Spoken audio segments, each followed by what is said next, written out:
What's up, everyone? Tera Roberts here with your free agency deep cuts for week 10.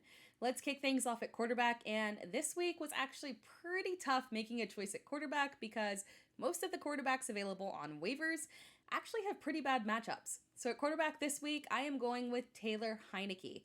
This is not a pick on Tampa Bay thing because they've actually been improving against the pass. The reason that I'm prioritizing Taylor Heinicke over guys like Ben Roethlisberger or Baker Mayfield is because Heinicke has that rushing upside.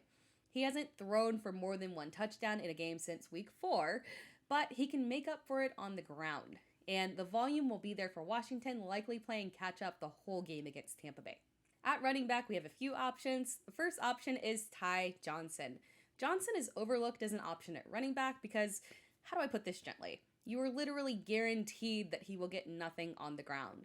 Other than 1 week where he had 12 carries for 50 yards, he has not rushed for more than 5 times in a game, and his top yardage is 21 yards. Yikes. But none of that matters if you're playing PPR, where his work through the air makes him a lock for double-digit fantasy points.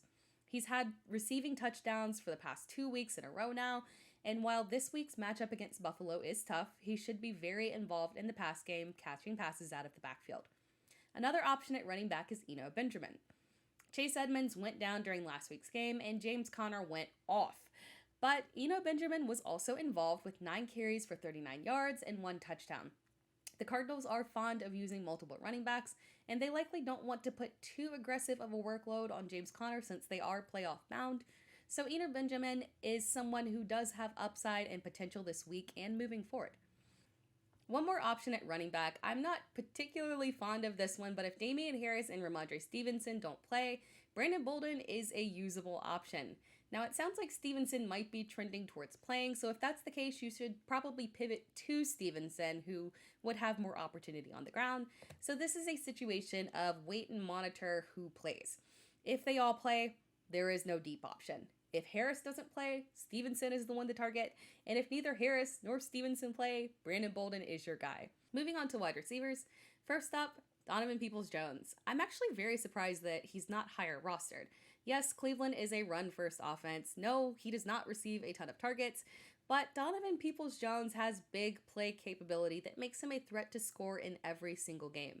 And in the past 2 games, he's had a total of 3 touchdowns. And with Odell Beckham Jr. gone now, the path is there for Peoples-Jones.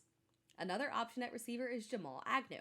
Last week, let's just kind of put that aside because Buffalo's defense is tough, although do be aware he did lead the receivers in terms of targets.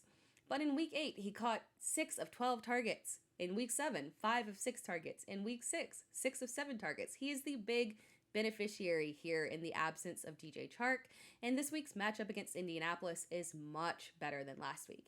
Expect a very solid and usable game from him. And our last option at receiver is Russell Gage.